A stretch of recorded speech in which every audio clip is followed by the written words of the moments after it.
দীঘাতে পরের দিন আমাদের প্ল্যান ছিল যে ভোরবেলায় উঠে যাব সূর্য ওঠা দেখতে।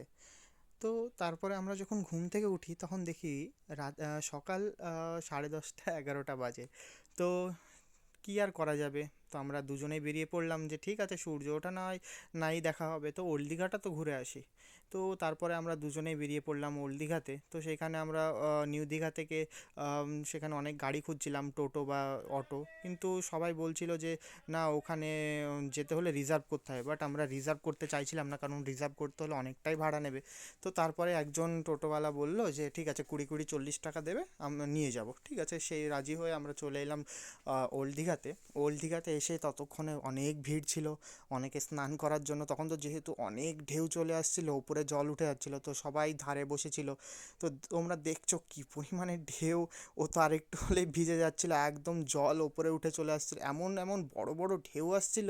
তো তোমাদের কি বলবো, অনেককে ধাক্কা মারে এক জায়গায় 6 7 জন বসেছিল, হঠাৎ করে এমন একটা ঢেউ আসে সবাইকে একদম নিচে ফেলে দিয়েছিল। তো তারপরে আমরা সেখানে দাঁড়িয়ে থেকে একটু সমুদ্রের ঢেউ দেখলাম। তো তারপরে ঢেউটো দেখার পরে আমরা তো সকালবেলায় ব্রেকফাস্ট করিনি, জাস্ট ফ্রেশ হয়ে বেরিয়ে গিয়েছিলাম। তারপরে ব্রেকফাস্ট করলাম সেখানে লুচি আর আলু দিয়ে মটর দিয়ে, মানে আর ঘুগনির একটা তরকারি ছিল।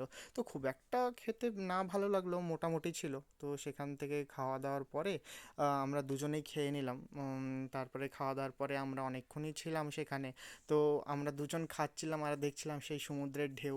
দেখছো তো তোমরা যে চারিদিকে জল, এগুলো সব কিন্তু সমুদ্রের ঢেউ, এখানে কিন্তু বৃষ্টি হয়নি, পুরো ঢেউ আসছে একদম ওপরে জল উঠে চলে আসছে। আমরা প্রথমে দেখে ভেবেছিলাম এখানে কখন বৃষ্টি হলো, বাট এগুলো কিন্তু সবই সমুদ্রের ঢেউয়ের জল। তো দেখছো কাকুটা এখন বসে থেকে উনি তো নামতে পারছেন না, যে কারণ তখন দীঘায় নামা একদমই বারণ ছিল। তো উনি বসে থেকে ওখানে স্নান করছিলেন। তো তারপরে আমরা যে দীঘার নতুন পার্কটা করেছে খুবই সুন্দর ছিল, সেখানে আমরা একটু ঘুরে নিলাম, ফটো শ্যুট করলাম, সেখানে ফটোগুলো খুব দারুণ দারুণ আসছিল। তো সেখানে কিছু ফটো শ্যুট করার পরে আমরা একটু বসলাম ওখানে, দেখছিলাম ওখানে প্রচণ্ড হাওয়া, জানো তো তোমরা দীঘাতে এমনি প্রচণ্ড হাওয়া থাকে। তারপরে সেখানে একটু ঘোরাফেরা করার পরে আমরা মোটামুটি এখানে 3 4 ঘন্টা মতো ছিলাম। যে তারপরে আমাদের প্ল্যান ছিল যে এখান থেকে গিয়ে সমুদ্রে নামবো। তো এখান থেকে গিয়ে তারপরে আমরা নিউ দীঘাতে গেছিলাম, সেখানে সমুদ্রে নেমেছিলাম।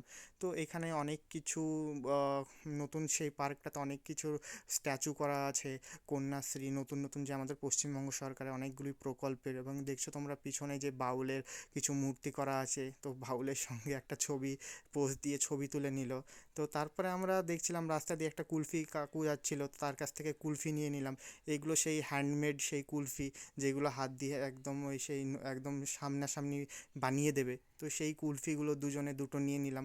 তো কুলফিগুলো টেস্ট বলতে খুবই ভালো ছিল, কারণ যেহেতু হ্যান্ডমেড কুলফি সত্যিই খুব ভালো টেস্ট হয়। তো তা আমরা এখান থেকে দুটো কুলফি নিয়ে নিয়েছিলাম, যদিও এখানে কুলফিগুলোর দাম ছিল 20 20 40 টাকা মতো।